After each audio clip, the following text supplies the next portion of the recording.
Hi, I've just uploaded a few videos talking about my Madonna movie project, and so I've gotten a little practice, and it's amazing. I had a channel, but I didn't have any videos posted, and now I'm opening myself up, and it's good because now I want to open up about something really deep and really private about myself. So as a young child, I had we have, I guess, certain fetishes and certain attractions and so forth. As a child, I guess the earliest memory I had, I'll just go in chronological order. Um, I remember I dressed up. We were in Winnipeg, Canada. Would have been about 6 or 7. I can't remember anything before about age 6 or 7, maybe 6. Something, I guess it's common to a lot of people. There's like childhood amnesia or something. It's a common term. I guess a lot of people have that. But for certain reasons, I especially want to get into it. I want to explore. I want to be able to remember certain details and piece together things about my life and about my family life. But anyway, I remember I was with my mom one time and I just dressed up, kind of like tried to do it as Mary Poppins, and I interacted with her for a bit. I said, like, it was kind of almost like maybe I Dream Genie. I enjoyed I Dream Genie then too, and I liked the fact I kind of admired and envied. Of course, it's a fictional show, but like you become involved and engrossed in the show, and they become like real characters. And so I really envied her magical abilities and her ability to. She had a whole bottle inside. There was a set made up to look like the bottle that she would go into, and she could do these magical things. And then, so that was the first time I dressed up as like Mary Poppins for that one time, and I remember that. And then Bewitched. There were a lot of, like, the 1980s in terms of television. There were a lot of supernatural TV shows. Oh my gosh. Small Wonder, I forget dates, just vaguely in the 1980s, mid 1980s. It was Small Wonder. Well, before that, let me go back before that. I remember Splash had come out as a movie. It's a romantic comedy, and by now I've memorized all of it. But at the time, I didn't see the movie, hadn't seen the movie yet. But I remember there was a commercial for a show, a detective show that I hadn't seen. I just remember this clip, and it was for Riptide. It was an episode of Riptide, and it had some like nerdish kind of character being amazed at this tail, fish tail hanging up, like a mermaid tail hanging up, and this statuesque beauty says, "Don't touch my fins," and I was just amazed by that. And then would have been probably a little bit after that, like the next year, I enjoyed the live action TV show of Punky Brewster, and then there was a cartoon, Saturday morning cartoon called It's Punky Brewster. And in the cartoon, she has this small, like, magical creature that did weird things and caused funny and amusing havoc. And at one point, the creature, it's hard to tell in the episode. In the way the episode plays, it's like the creature gives her a mermaid tail that she can't get out of, but it's vague because it seems like he made her into a mermaid, but it's vague. If you see the episode, tell me whether he created a tail for her or whether he turned her into a mermaid. Anyway, I was attracted to that, and that was 1985, and then 1988, mid 1988. Boy, this is tricky. There were two shows I wanted to see at the same time. There was one. I think there was a movie called made-for-TV movie on some other channel. Would have been Sunday, I think, something like that, called Something Is Out There, about this beautiful alien. Of course, they're all beautiful women, but this beautiful woman from another planet was on a ship, and then she could read minds, and there was this creature that was terrorizing, killing off humans, and she pairs up with this human detective, and it was a pilot movie essentially for a TV show, and I enjoyed the TV show too. And I remember her name was Tara, and only lasted like 10 episodes, maybe, if that. And so I was attracted to her ability. First of all, she was gorgeous and so forth. I was attracted to her ability to read minds, and she seemed exotic, and I went for this exotic thing. And I remember in Star Trek: The Next Generation, the character of Deanna Troi could read minds, and she was very sensual. And they were clearly playing her up as like a geisha type. It was weird. She started off, I guess, as playing what had been the Spock type, and they kind of split it where she was giving advice, and she seemed very intellectual, and her character shifted, and she got these girl, like, she's the girl of the show, woman of the show. So they gave her all the romantic relationship plot lines and her emotional stuff. She was the counselor on the ship.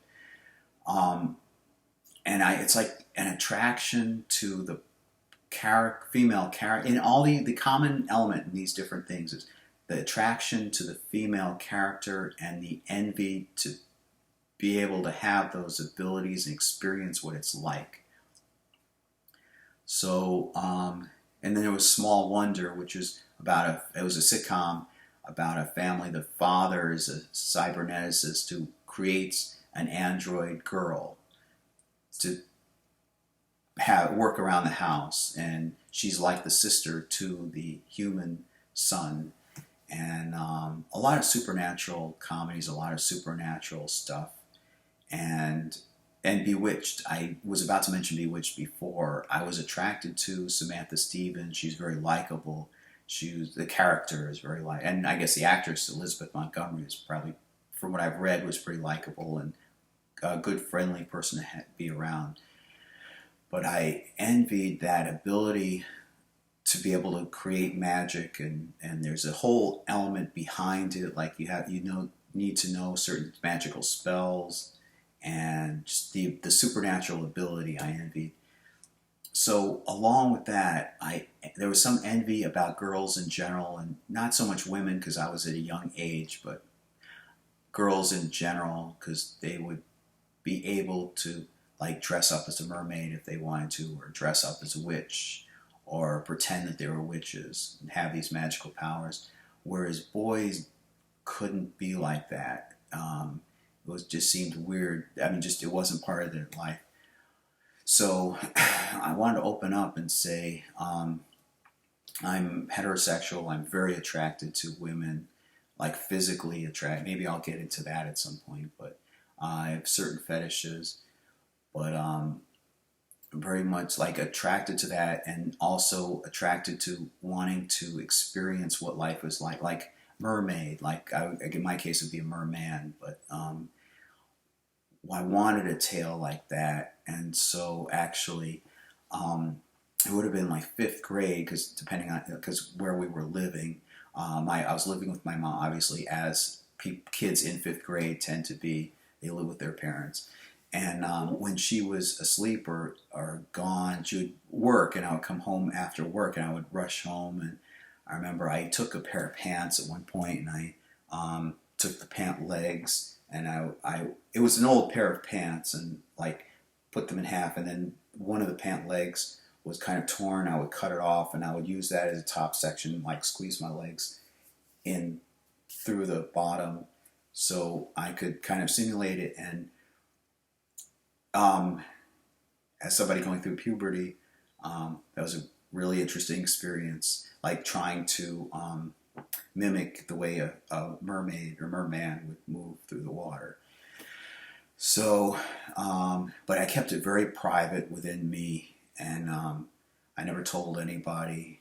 And so later on, I remember this, it's weird, I might as well mention this now. There was a girl in high school who had like blonde hair, and I can't remember off the top of my head, I can't remember at the moment what her name was, but she was in high school, and she had this hair like Daryl Hannah did in Splash, and I always matched that with being a mermaid, and I wanted to tell her, but she probably doesn't care now, or I don't know what she'd think now. But so anyway, um, so in 2015, um, I we moved. If you see my earlier videos, you know my mom and I moved into this house after we had to leave my mom's house, and so things had calmed down and things were actually cleaner. It was a nice environment, and I started going online and I found out that there were things called mermaid conventions, and there were people who, with various levels of skill, were making mermaid tails, custom-made mermaid tails. Um, Somebody who would want the tail, like a child, like an adult, like a young adult. These tended to be like 20-year-olds or 30-year-olds, something like that. They would order one of these tails through these companies. I want to say companies like, okay, say like Joe Blow makes mermaid tails, and Alyssa wants a mermaid tail, so she contacts Joe Blow, and who created his own company, and designs and they two would work with each other and identify what they would want the tail to look like, and it would cost some amount of money. The better ones were made out of silicone, and the cheaper ones were made out of fabric. Those are the two extremes. Silicone, great.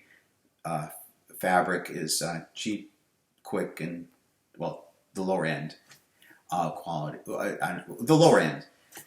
So I wanted a dolphin tail, and I wanted me being authentic. I wanted accuracy. There's kind of, like, as I said before, I like to amaze people. I like to get it. As I said before, I like to get attention. So I wanted that thrill of amazing people, and I like accuracy, and I wanted to amaze people with how close it looks to real life, like almost tricking people. Is that real? Is that a costume? Is that a tail? No, I didn't want like a flashy, colorful thing just for like a rainbow or something. What would a real merman tail look like? Wanted the skin color to match my own, so it blends right through.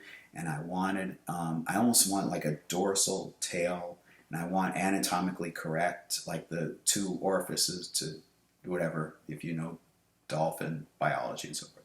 And I wanted the fins, and nothing flashy that wouldn't look like a real dolphin. So I sent that. So into October 31st, just happened to be Halloween, October 31st, I signed the contract that this person, I guess I won't mention the company name, but the tail maker, sent me. And so I signed it, and then some months later, it seemed like an agonizingly long amount of time. Actually, during that, I was working at an insurance. That was another thing. I'd been working with a small insurance agency. It was only a few people there. We were bought out by a larger agency. And so I was so really happy I had a little bit more money coming in. Maybe I'll get into what happened when I had to leave that company. They were downsizing. I don't know what was going on behind the scenes, but I think they liked me. It was probably inevitable, but somebody there, it was a girl there younger than me. I had noticed her on Facebook, and she had gone to a mermaid convention gathering, and it was really interesting because that was the first time somebody besides me that I knew actually went to one of these, and I thought, I guess she had a little toddler daughter, and there's no potential for any relationship, but it was just nice. There was some common thing. I wanted to like build up a friendship and talk about that more.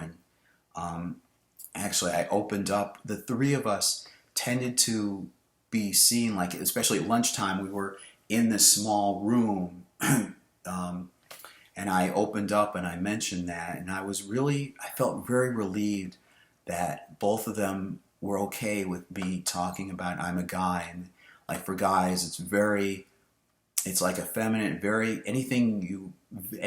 maybe for girls it's different, but for guys, anytime you veer away from manly things, you become taken the wrong way. I'll continue in the next video.